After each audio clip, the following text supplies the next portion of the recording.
Hello friends, Shri kitchen ಚಾನಲ್ಗೆ ಸ್ವಾಗತ. ಈ ದಿನ ನಾನು ಚಿಕನ್ ಕಟ್ಲೆಟ್ ಮಾಡ್ತಾ ಇದ್ದೀನಿ. ಬನ್ನಿ ಹೇಗೆ ಮಾಡೋದು ಅಂತ ನೋಡೋಣ.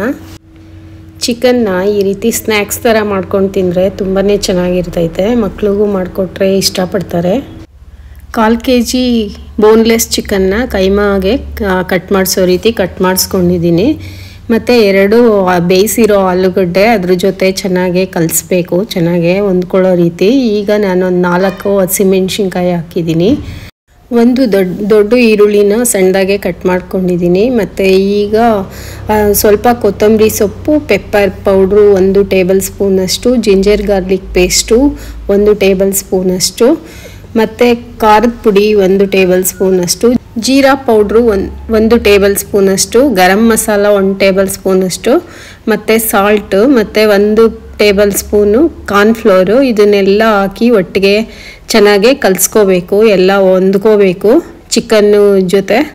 ನೋಡಿ, ಈ ರೀತಿ ಕಲಿಸ್ಕೋಬೇಕು. ಕಲಸಿ ಈ ರೀತಿ ಉಂಡೆಗಳಂಗೆ ಮಾಡಿಕೊಂಡು ಫಸ್ಟು, ಆಮೇಲೆ ನಾವು ವಡೆಗಳು ಮಾಡ್ತೀವಲ್ಲ ಆ ರೀತಿ ನನ್ನ ಕೈಯಲ್ಲೇ ವಡೆಗಳ ರೀತಿ ಎಲ್ಲ ಮಾಡ್ಕೋತಾ ಇದ್ದೀನಿ. ನೋಡಿ, ಈ ರೀತಿ ಮೀಡಿಯಮ್ ಸೈಜಲ್ಲೇ ಈ ರೀತಿ ವಡೆಗಳ ಥರ ಎಲ್ಲ ತಟ್ಟಿ ಒಂದು ಹತ್ರ ಎಲ್ಲ ಇಟ್ಕೋತೀನಿ ಒಂದು ಪ್ಲೇಟ್ಗೆ. ಈಗ ನಾನು ಮೈದಾ ಸ್ಲರಿನಲ್ಲಿ ಅದನ್ನು ಎಲ್ಲ ಅದ್ಕೋತೀನಿ ವಡೆಗಳನ್ನೆಲ್ಲ ಈ ರೀತಿ. ಆಮೇಲೆ ನಾನು ಬ್ರೆಡ್ ಕ್ರಮ್ಸಲ್ಲಿ ಈ ರೀತಿ ಒರಳಿಸಿ ಒಂದು ಹತ್ರ ಎಲ್ಲ ತಿರ್ಗಾ ಎಲ್ಲ ರೆಡಿ ಮಾಡ್ಕೋತೀನಿ ಈ ರೀತಿ. ನಾನು ಆಲ್ರೆಡಿ ಎಣ್ಣೆ ಕಾಯಕ್ಕಿಟ್ಟಿದ್ದೀನಿ. ಈ ರೀತಿ ಎಲ್ಲ ರೆಡಿ ಮಾಡಿಕೊಂಡು ಡಿಪ್ ಮಾಡಿ ಈಗ ನಾನು ಎಣ್ಣೆ ಒಳಗಡೆ ಹಾಕ್ತೀನಿ. ಎಲ್ಲ ನಾನು ಮೀಡಿಯಮ್ ಫ್ಲೇಮಲ್ಲೇ ಬೇಯಿಸ್ಕೊತೀನಿ.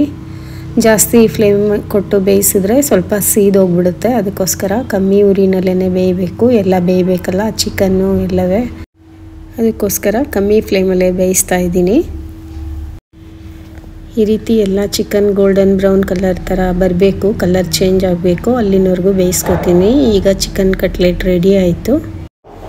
ಎಲ್ಲದನ್ನೂ ಒಂದು ಪ್ಲೇಟ್ಗೆಲ್ಲ ಈಗ ನಾನೆಲ್ಲ ಎತ್ಕೋತೀನಿ. ಟೇಸ್ಟ್ ಅಂತೂ ತುಂಬಾ ಚೆನ್ನಾಗಿರುತ್ತೆ, ತಿನ್ನುವಾಗ ತುಂಬಾ ಕ್ರಿಸ್ಪಿಯಾಗಿರುತ್ತೆ.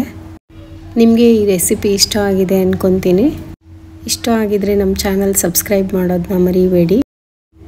ನಾನು ನೆಕ್ಸ್ಟು ಮತ್ತೊಂದು ಹೊಸ ರೆಸಿಪಿ ಜೊತೆ ಬರ್ತೀನಿ. Thank you friends.